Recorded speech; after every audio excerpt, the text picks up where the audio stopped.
Hi friends, இது special டெசர்ட்டா நல்ல குயிக்கா கிரீமியான டேஸ்டான கஸ்டர்ட் குலாப் ஜாமுன் ரெசிபி எப்படி செய்யறதுன்னா இன்னைக்கு நான் உங்ககிட்ட ஷேர் பண்ண போறேன். Welcome to Rahana's kitchen. First இந்த ரெசிபிக்கு குலாப் ஜாமுனை ரெடி பண்ணி சில் ஆகிறதுக்கு ரெஃப்ரிஜிரேட்டர்ல வச்சு விட்டுக்குங்க. அடுத்து நம்ம கஸ்டர்ட் மிக்சரை ரெடி பண்ணி எடுத்துக்கலாம். அதுக்கு பாத்திரத்துல 1/2 லிட்டர் அளவுக்கு பாலை எடுத்துக்குங்க. ஸ்டவ் ஆன் பண்ணி பாலை நல்லா காய விட்டுக்கலாம். பால் நல்லா காஞ்சி வரதுக்குள்ள இன்னொரு பக்கம் ஒரு கிண்ணத்துல 2 டீஸ்பூன் அளவுக்கு கஸ்டர்ட் பவுடரை சேர்த்துக்குங்க. இந்த கஸ்டர்ட் பவுடர் கூட ஏற்கனவே காய்ச்சி ஆற வச்ச பால் 1/4 கப் அளவுக்கு சேர்த்து நல்லா எந்த ஒரு லம்ஸும் இல்லாத அளவுக்கு நல்லா கிளறி விட்டுக்குங்க. அது ஒரு பக்கம் இருக்கட்டும். இன்னொரு பக்கம் பால் நல்லா காஞ்சி வந்துருச்சு. அடுப்பை மீடியம் ஃப்ளேம்ல வச்சு விட்டுட்டு நல்லா கிளறி விட்டுக்குங்க.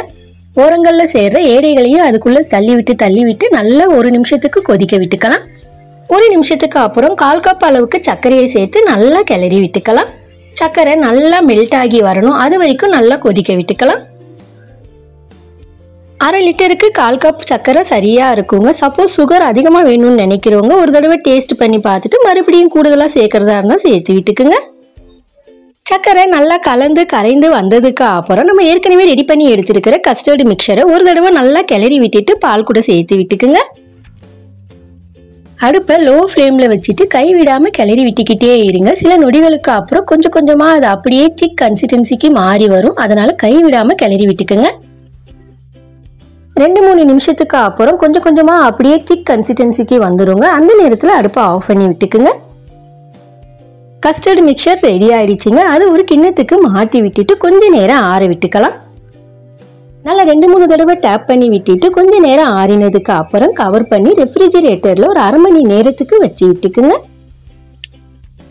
1/2 மணி நேரத்திற்கு அப்புறம் ரெஃப்ரிஜிரேட்டர்ல இருந்து எடுத்து நல்லா 5 நிமிஷத்துக்கு விடாம பீட் பண்ணி எடுத்துக்கிட்டாலும் சரி, அல்லது மிக்ஸி ஜார்ல மாத்தி பல்ஸ் மோடுல ஒரே ஒரு தடவை பிளெண்ட் பண்ணி எடுத்துக்கிட்டாலும் சரி. பண்ணி எடுத்ததை ஒரு பவுலுக்கு மாத்தி விட்டுக்குங்க.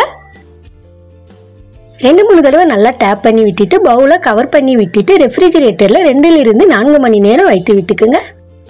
2 மணி நேரத்திற்கு அப்புறம் ரெஃப்ரிஜிரேட்டர்ல இருந்து எடுத்து விட்டுக்குங்க. கஸ்டர்ட் நல்லா கிரீமியா சூப்பரா ரெடி ஆயிடுச்சு. அடுத்து இது எப்படி சர்வ் பண்றதுன்னு பார்க்கலாம் வாங்க.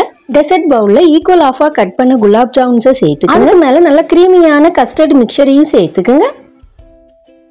அதுக்கு மேல முழுசா ஒரு குலாப் ஜாமுனை மேல வச்சு சுத்தி சாப்டு பிஸ்தாவை தூவி விட்டுக்குங்க.